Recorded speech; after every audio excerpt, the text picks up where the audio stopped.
tetumise kyali mugenyi waffe yali azze ku mulimu ogwo gwali mulimu so Bebe Cool abeere serious. Ekirala tugenda mugulako omusango gw'okuyira Alex olw'okumenya endagaano y'okupafominga ekyaleetera abantu abaali bamulinze okwekyanga ne boonoona ebintu mu kifo we baali abaali balidde emmere tebasasula n'abanywedde omwenge bbiri tebasasula nga mwe muli ne mukyalawo Zuwena bw'oba amazima okimanyi nti ku lunaku olwo bw'agenda tusasudde gwe ne ttiimu ye ey'abawalabu mwali nabo ezo nabbiiro Alex ffe twasasula n'obutebe obwamenyibwa ffe twabusasula n'olwekyo Bebe Cool oba osaze okulemeza muliro saabika emipiira. Okay, olwako Alex, topic of discussion nti ekitawaanya bano abantu ababiri is their ego. Buli omu ayagala kulaga munne nti nina abanene olowooza otunaatambula bwe tuti tuyinza omalamu.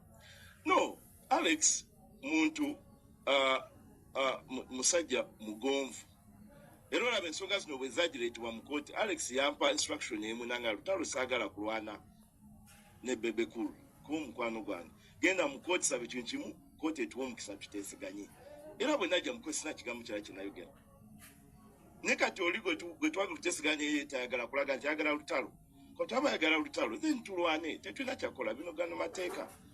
Yes. More ready for the repercussions mu ruling ya. Okay, tugende mu kooti bwana tuwangula tujja musasula. Bwe tumwangula abeere mwetegefu otusasula. Tuwali buzibu. Tutandikidde wa Bebe Cool omusango guzzeemu olunaku olwaleero ku City Hall Court oluvannyuma lwa Bebe Cool okuwaabira Alex Muhangi owa Comedy Store okubeera nti neera yakozesa music we mu ngeri emenya amateeka oba performances ze yakolanga Comedy Store omukulu Alex Muhangi yaziteekayo ku YouTube channel ye mu ngeri emenya amateeka.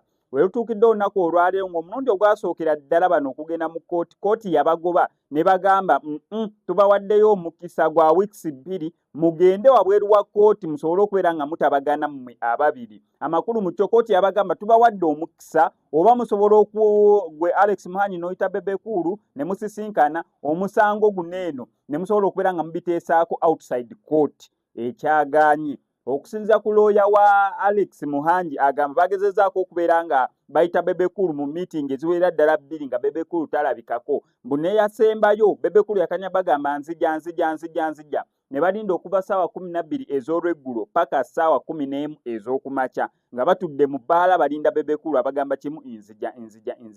On top of that, looya wa Alex Muhangi agategeezezza abantu nti bineno byonna ebiggwera Bebe Cool bagenda mugulako emisango nti oluyimba lwa Wakayima olwa Bebe Cool yakozesa Alex Muhangi n'atamusasula $3 mbu Alex Muhangi agendanira kusuwinga Bebe Cool olw'okumubba mbu yamuwaako $1,000,000 bali bateeseza $6,000,000 n'amuwaako emu gyamusindikira ku ssimu mbu eyo teyagikomyawo. Mbu era Alex Muhangi agenda kugulako Bebe Cool omusango koro olunaku lwe yagaana opafominga mbu abantu bamenyamenya obutebe abali ba orderings ebyokulya tebabisasula n'ebisigadde ng'ebyo. Amakulu mu kyo waliwo emisango nkuyanja ate ne Alex Muhangi gye yeetegese okubeera nga ateeka ku Bebe Cool.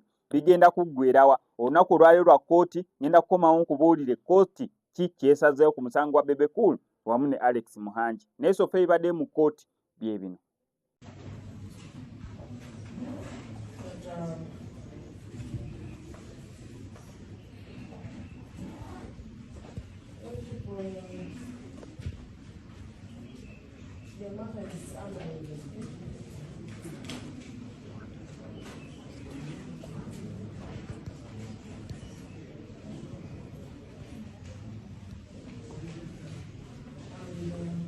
Yeah, so you wanna, I meant to inform court that